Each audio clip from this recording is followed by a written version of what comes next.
Sa North Cotabato, nag-aagaw buhay na ang isang sanggol lang makita sa Talahiban. Sa Quezon City naman, wala ng buhay ang kapapanganak lang na bata nang makita sa CR ng isang bus terminal.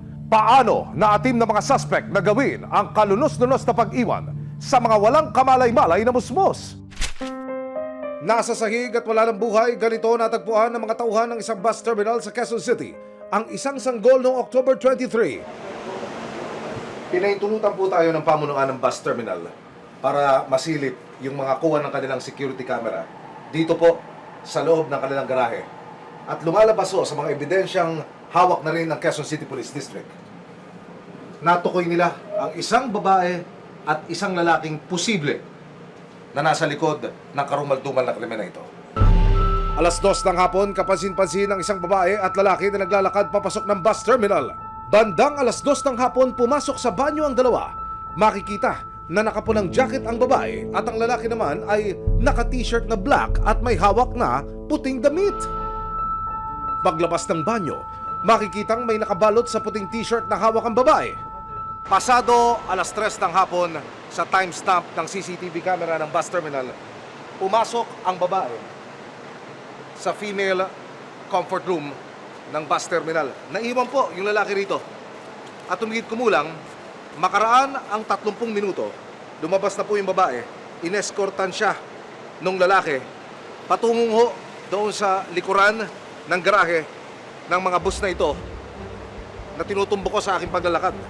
At kung inyong mapapansin, doon po sa kuha ng CCTV, magkakaiba na yung suot ng babae at ng lalaki. Yung lalaki at babae po na yan, yung babae naka-hood na kulay pink. Oho. Yung lalaki naman nakakulay brown na merong hawak na puting t-shirt. So pumasok ko, ikaw nyo, manager, 2:38. 2:38 ng hapon. Oras lalabas yung babae na yan? 4:10. Alas 4 ages. Alas 4 na po na ano. Mga kalahating oras po pala nasa loob ng ando sa paliguran. Opo. Okay. Mapuputol po yung kuha ng CCTV mula ko sa camera na yon. At ang binabanggit sa atin, alinsunod sa investigasyon, dito ho nagpunta yung babae at lalaki. Dito, manager. Dito mismo. Dito po. Tapos, saan nung iniwan yung bata? Dito po iniwanan yung bata sa part po na to. So, Ito po tabi ho ng mga basurahan? Opo. Nakabalot po ng telang puti.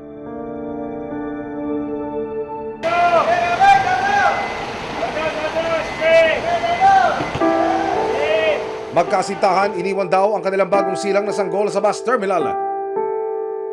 Natagpuan ng bata na wala ng buhay.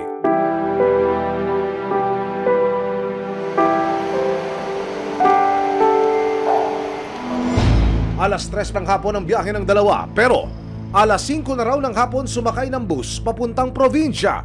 Makakausap din natin yung mismong konduktor na siyang naka-ID o siyang naka-identify doon sa babae at lalaki na nag-iwan ng bata dito sa terminal.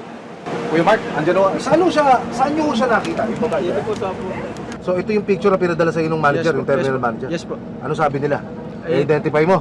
Tignan daw po namin kung andito po nakasakay sa bus po namin. Pagsakay ho, ganyan pa rin ho mga itsura? Nakakulay brown na po ito, tapos yung Okay. jacket po nakagato na po sa lalaki. Yung babae, ikaw mo, parang nangihina na. Parang nangangalamatan na siya na... Siya inaros tabi ng bitana. In-report sa Cubao Police Station 7 ang nangyari. Nakatanggap tayo ng report na meron ngang isang infant na natagpuan sa water station ba nung bus transit. Nagkandak agad tayo ng follow-up investigation and operation. Nang matunto ng kinaroroonan na magkasintahan, nakipag-ugnayan sila sa mga pulis ng Nueva Ecija. Mula Cubao Police Station 7, nagtungo ang mga otoridad sa Peñaranda, Nueva Ecija sa pag-asang madakip ang dalawa. Natuntun sila ng mga otoridad sa kanilang takanan. Sa pagkakahuli sa dalawa, dinala ang lalaki sa Camp Karingal. Sinubukan ng resibo na makapanayam si alias Randy, ang sinasabing ama ng sanggol na iniwan sa bus terminal. Sir, kasi nakita daw sa CCTV yung pag ano nyo po, pag iwa po ng sanggol nyo. Ano po ba sabi niyo, sir? Sir, kamusta ka naman, sir, ngayon? Sinampahan siya ng kasong infanticide o paglabag sa RA 7659, Article 255 ng Revised Penal Code. Parehas po silang pwede nating masampahan ng kaukulang reklamo ng infanticide. Ang infanticide po is killing of a child not more than 72 hours or 3 days. Samantala, hindi idinitine Sa Camp Karingal ang ina ng sanggol dahil isa pala siyang menor de edad. Dinala siya sa isang shelter at kasalukuyang nasa pangangalaga ng mga social worker ng Quezon City.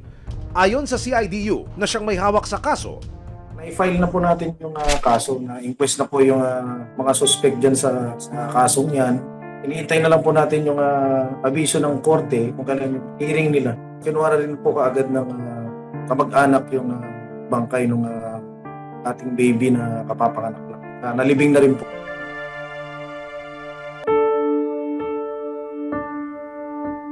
sa isang masukal na barangay naman sa bayan po ng Makilala sa North Cotabato. Isang sanggol din ang inabandona, buhay, at kung inyong maririnig sa video, umaatungal pa ko ng iyak.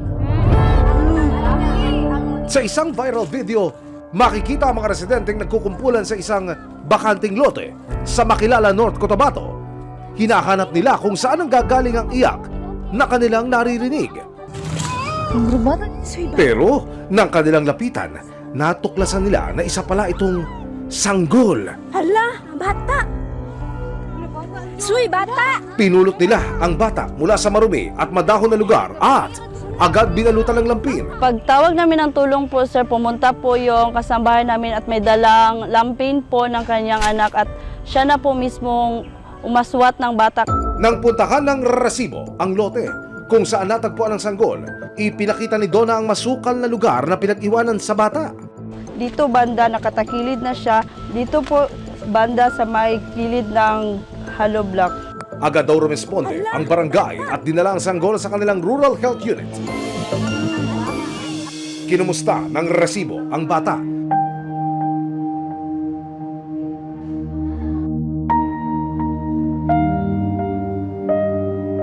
By grace of the Lord, okay po, generally well po talaga si baby. Andyan po siya ngayon sa pangangalaga ng ating mga midwives sa rural health unit natin sa Makilala.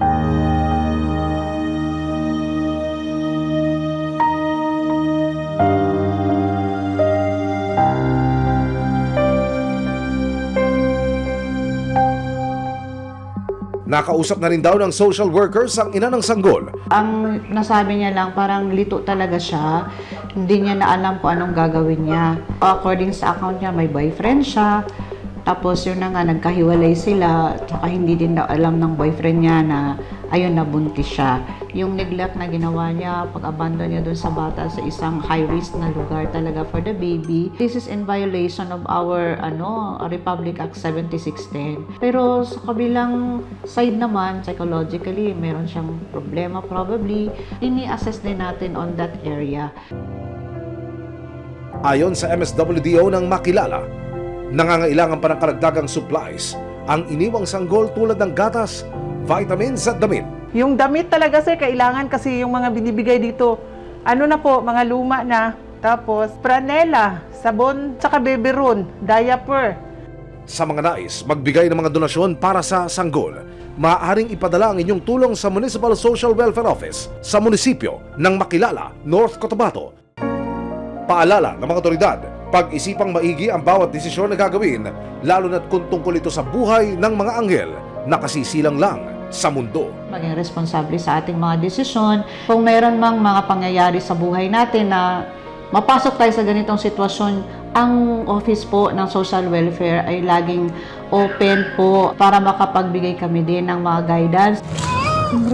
Suy, bata lagi! Sa mga pagkakataong tila nangingibabaw ang takot, o kaya naman lantarang isinawalang bahala ang kapakanan ng mga walang kamuwang-muwang na sanggol. Hala, bata!